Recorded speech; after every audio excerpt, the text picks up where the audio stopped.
I want to talk to you a little more about kind of the bones, the fabric of cancel culture. People went after you for this take on Ariel and the Little Mermaid. And it just makes me wonder, like, what is the goal here? What is the point of cancel culture?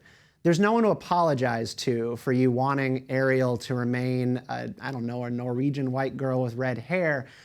There's no one for me to apologize to for really liking politics and having a Chuck Schumer and Mitch McConnell Star Wars mug. What's the point? And I don't get why this happens in the first place. What's your take on that? That's the thing. There isn't a point.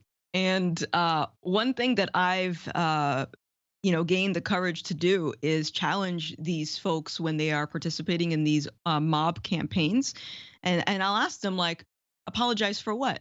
What are you trying to do? What's your goal?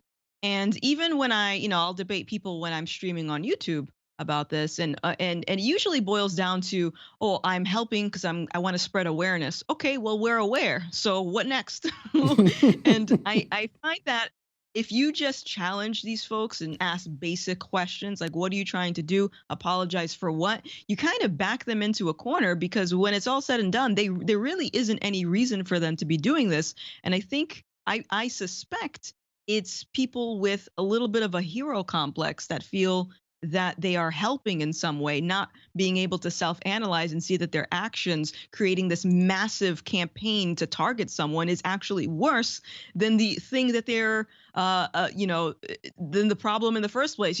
Me getting harassed for a week, I would say that that's more harmful than my opinion on, hey, stop calling people racist over the Little Mermaid. Why will you not listen to POC, Vanessa?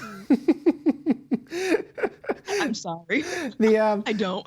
So like the apology thing, this is where I get into arguments with, I think, people who are like-minded on this issue. I am worried about the rising culture of shamelessness that is happening all across the political aisle. It was when Trump first ran for office in 2016, he did an interview, I can't remember with whom, it might have been Lester Holt. And I think he asked him, like, have you ever asked for forgiveness for something? Because they were talking about his quote unquote faith. And he said, no, I've never asked for forgiveness. And I went, oh, that's not going to be good. That's a no for me, dog. Because I need a guy who at least like understands brokenness and the need to apologize, the need to atone in life. And I worry about the backlash to cancel culture being, I'll never apologize for anything, because you're right, you can't apologize to these people, but shouldn't we always remain like open to that in some way? I think that we should remain open to apologizing. I think that apologizing is good if it makes sense. So to apologize to a bunch of random strangers on the internet that you've never interacted for about something that does not concern them, I find that ridiculous. Mm-hmm. And then also, if someone were to actually do something wrong, like let's say, it was a situation of someone did something to someone, it happens a lot with content creators, I notice, where they'll try to cancel a YouTuber over some drama that YouTuber had, but that still may not concern them. But let's say, for the sake of the argument, they actually did something wrong. Mm-hmm. Apologizing isn't going to do anything, because what I've learned firsthand, just by observing, is once you apologize, the mob owns you. Yeah. And the mob will never, they will never be satisfied. Your apology will never be good enough. And once you apologize, they know that they can just push you around. It's this dark cloud that always follows you. And I have never apologized for any opinions that I have had. And slowly the mob has kind of dissipated. And the conversation has shifted from let's hold Gothics accountable to let's leave her alone because she's getting more publicity every time we mention her. And that's fine with me. So that works out for me. Yeah, I mean, your notoriety grows with cancel culture, but like it is sort of an outlier when people not become wealthy, that's not the word I'm looking for, but like they're able to like really grow like a personal small business, streaming, YouTubing, doing whatever, off being canceled. Surely doesn't happen to most people. It's really a select few who rise to the top of that. And I admire so much what you've done by just standing up and saying no.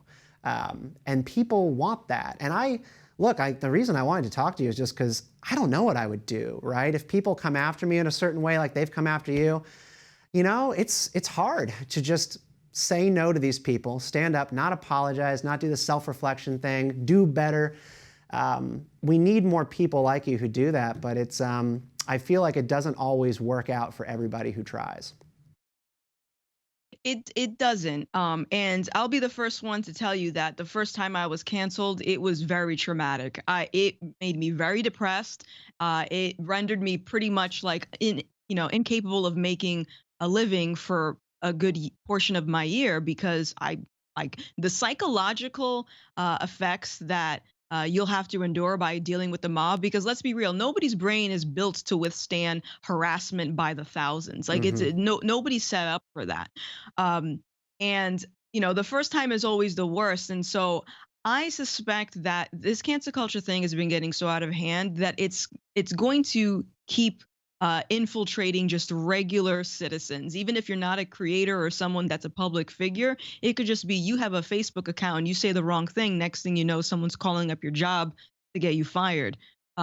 So, as much as I would love to say that it's not going to happen to everyone, I feel like at some point, if you have a social media account or online presence, you're going to get canceled. Yeah. Um, and as far as like getting through it, I think that people should remember that you owe the mob nothing. These are still strangers at the end of the day. And if there's something that you actually like legitimately did wrong, there's something called due process. This idea of the internet or Twitter, dictating if you're guilty is ridiculous.